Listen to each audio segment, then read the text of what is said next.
Gente, vamos lá. Vamos falar de imóveis, situações irregulares que causam dor de cabeça e tiram seu sono. No município de São Paulo, só para vocês terem uma ideia, a gente está falando para o Brasil todo, mas no município de São Paulo e em muitos outros, existem muitos imóveis em situação irregular, tá? Isso acontece, em grande parte, por conta da grande burocracia que o cidadão encontra quando procura os órgãos públicos com a intenção de regularizar o imóvel. A gente fez um VT sobre esse assunto. A anistia é o perdão concedido de forma oficial pela Prefeitura a imóveis residenciais e comerciais que estão em desacordo com as leis de uso e ocupação. A Lei de Anistia Imobiliária torna todo o processo de regularização de imóveis menos burocrático e, claro, menos demorado do que o procedimento normal.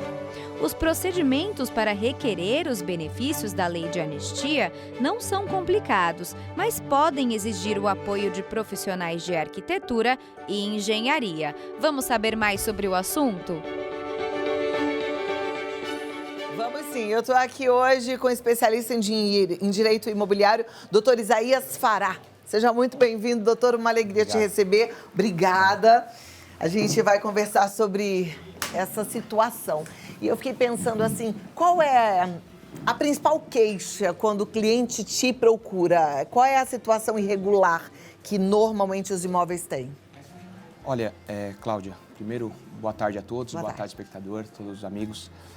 Primeiro de tudo, eu gostaria de dividir na mente de todos que nos ouvem os principais motivos de irregularidade de um imóvel.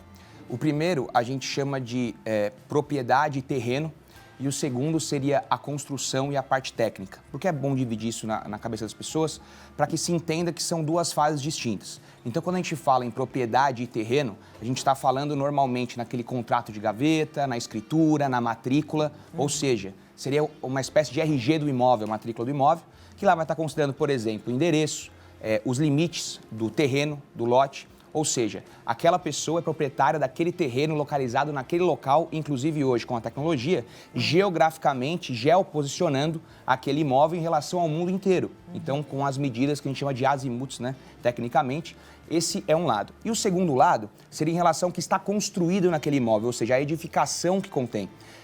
Isso aí contempla a metragem construída, isso aí contempla o uso que é dado àquele imóvel e contempla principalmente a aprovação prévia na prefeitura daquela construção que será averbada para que no segundo momento possa ser financiada, dada em garantia, ou seja, que o imóvel realmente ele esteja no mundo jurídico com a sua valorização.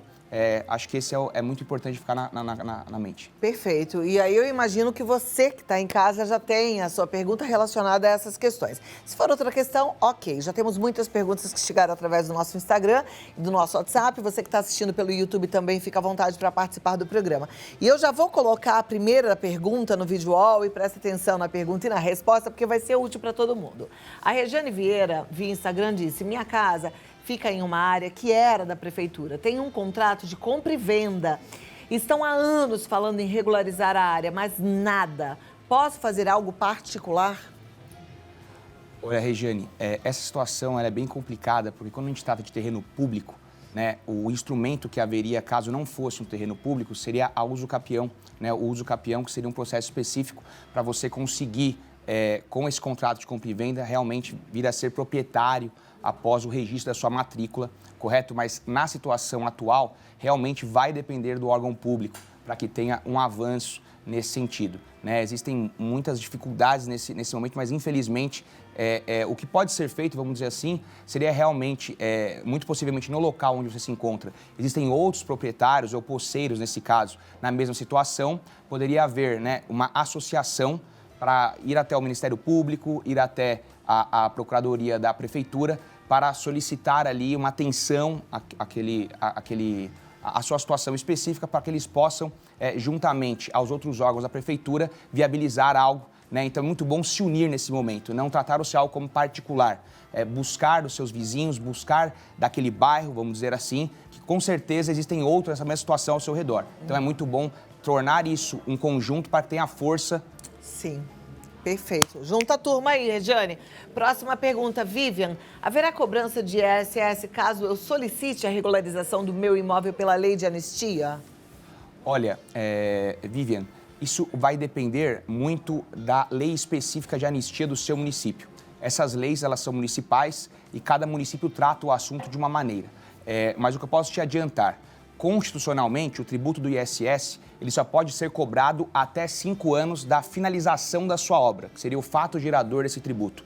Porque esse tributo ele incide justamente sobre o serviço da sua obra, ou seja, para você construir a sua edificação, você teve que contratar, muitas vezes, hidráulica, elétrica ou construtor. Então, esses serviços, eles são a base de cálculo do seu ISS. Se isso foi feito há mais de 5 anos e você puder comprovar, independente da lei de anistia, você também poderia solicitar junto à prefeitura a isenção desse ISS, caso eles não tenham fiscalizado, né, a sua obra, a sua edificação, até os últimos 5 anos. Ok. Próxima pergunta, obrigada, Vivian. Selma Santana de Mangaratiba. Todos os imóveis podem ser regularizados pela lei de anistia ou há casos em que a regularização tem que ser feita de outras formas? Essa é uma pergunta muito bacana, Selma. Como eu disse, cada município ele vai ter a sua legislação no momento da anistia, ou seja, vai ter o seu espectro ali, o que poderia ou não ser regularizado, estará descrito, por isso que é muito importante você buscar um profissional aí na sua região, né, que possa fazer essa leitura, essa análise legal, para ver se o seu caso se enquadraria pela lei de anistia. Porém, caso não se enquadre pela lei de anistia, é sempre bom relatar que toda a legislação, seja o plano diretor municipal, seja o Código de Obras ou a Lei de Zoneamento, vai permitir a regularização do imóvel também pela lei atual, ou lei vigente, que a gente chama. Então, caso não dê pela lei de anistia, é muito bom também fazer uma análise pela lei vigente para verificar se não seria possível. Porém, já adianto, a lei de anistia normalmente é muito mais permissiva, é muito mais benéfica, então é muito importante que se atente aos pontos de impedimentos. Então, estará escrito assim na lei, impedimentos à regularização. É bom analisar esse setor, essa seção de impedimentos, verificar se o seu caso, se ele não se enquadrar ali, muito possivelmente você está liberado para regularizar seu imóvel e valorizá-lo. Maravilha, obrigada, Selma. Aliás, um abraço para Mangaratiba. Eu estava aí ontem em Mangaratiba, olha que coincidência. Próxima pergunta, Andréia, da Barra Funda. Minha mãe faleceu esse ano e está devendo 2 anos de IPTU. Eu, como única herdeira, tenho que assumir a dívida? Olha, Andréia, infelizmente eu digo que sim, porque assim, o IPTU é um imposto que ele recai sobre o imóvel, sobre justamente o proprietário do imóvel. Então, você como herdeira, se houve o inventário, você vai receber também, né, essa dívida e você terá que assumi-la. Porém, é importante dizer que esses casos você muitas vezes pode aguardar, né, dentro do seu município, pode ser que haja um PPI, que a gente chama, né, que é o Programa de Parcelamento Incentivado dos Impostos. Então, você pode, de repente, parcelar esse valor, reduzir os juros e mora, para que você também venha a ter o seu bem livre dessa dívida e valorizar o seu imóvel também. Agora aqui comigo, olha, a gente continua falando sobre regularização dos imóveis com o doutor Isaías. Temos mais perguntas. O Genilson, via Instagram, perguntou, tem um processo de regularização já em andamento na prefeitura. Ele poderá ser analisado de acordo com as regras da nova lei?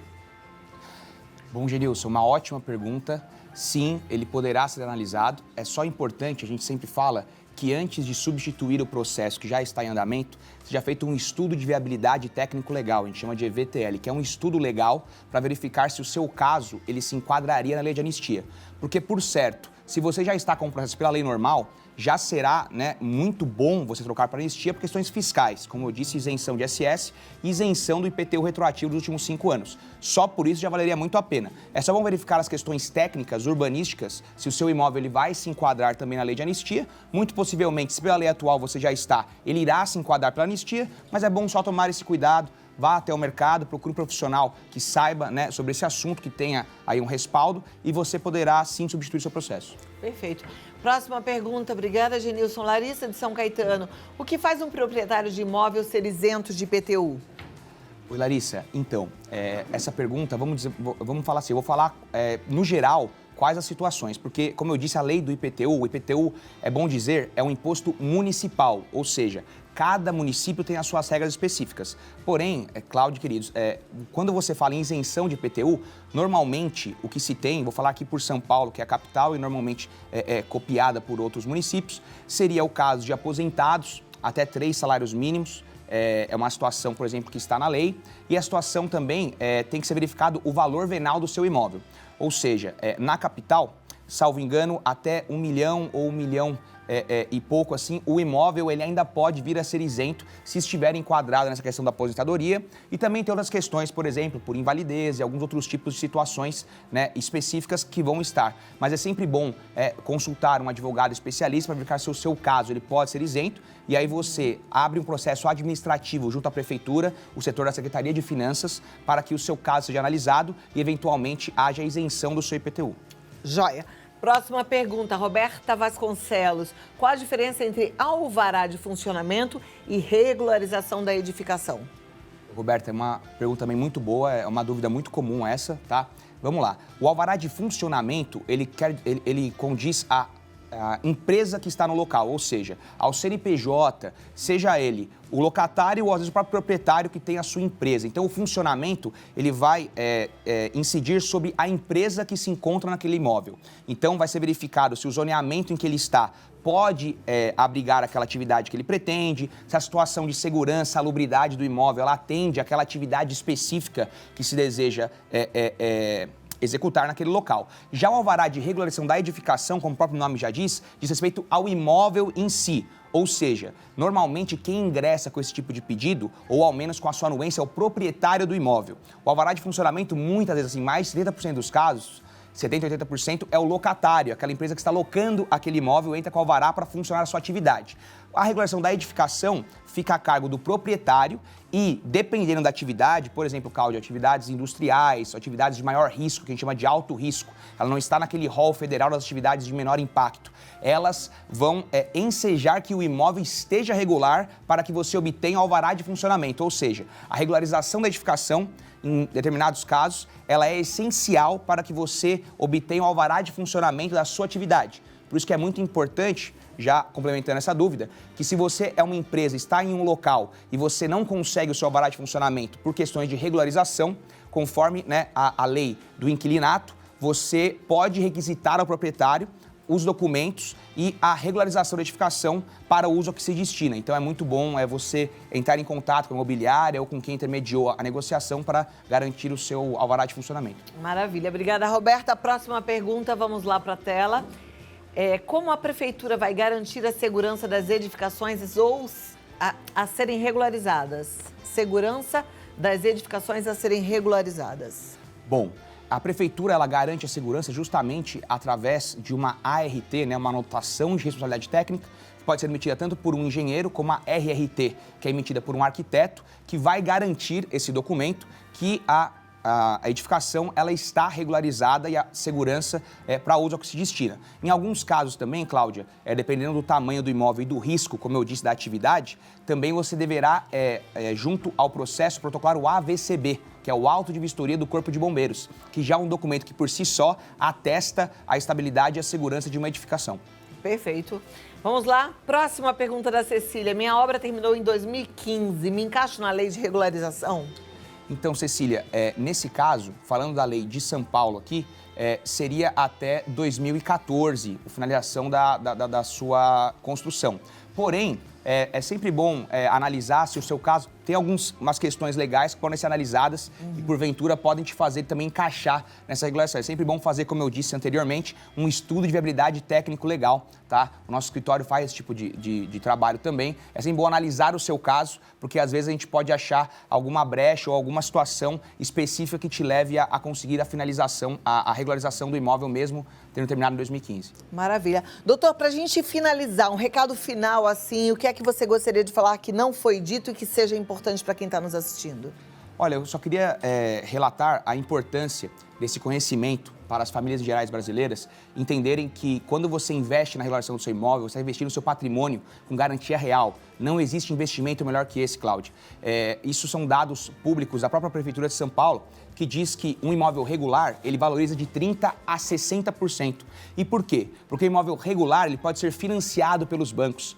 Então, em vez de você só conseguir vendê-lo à vista ou por valores menores, você ganha um valor considerável de 20% a 60% pelo simples fato dele poder ser financiado no mercado.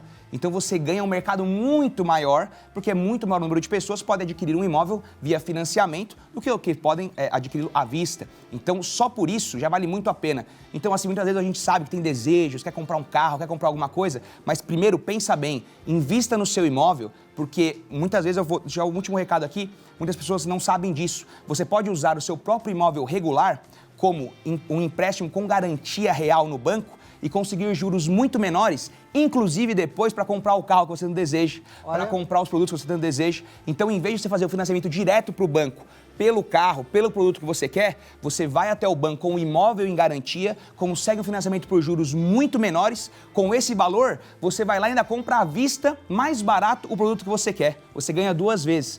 Mas para isso tem que estar regularizado. Então é bom as pessoas se conscientizarem da importância de regularizar o imóvel para valorizar e até melhorar as suas condições de financiamento e chegar aos seus sonhos. Perfeito, adorei nosso bate-papo. Quero te convidar para voltar para a gente falar um pouquinho de inquilinato, que eu sei que também é um problema que deixa muita gente sem dormir aí, tá bom? Doutor Isaías Fará, ele tá no capitalri.com.br, no Face Capital Regularização e no Instagram capitalri.br. Quer mandar um WhatsApp, marcar um bate-papo? 11 9 45 43 94 59. Até a próxima. Um prazer te conhecer. Obrigada, viu?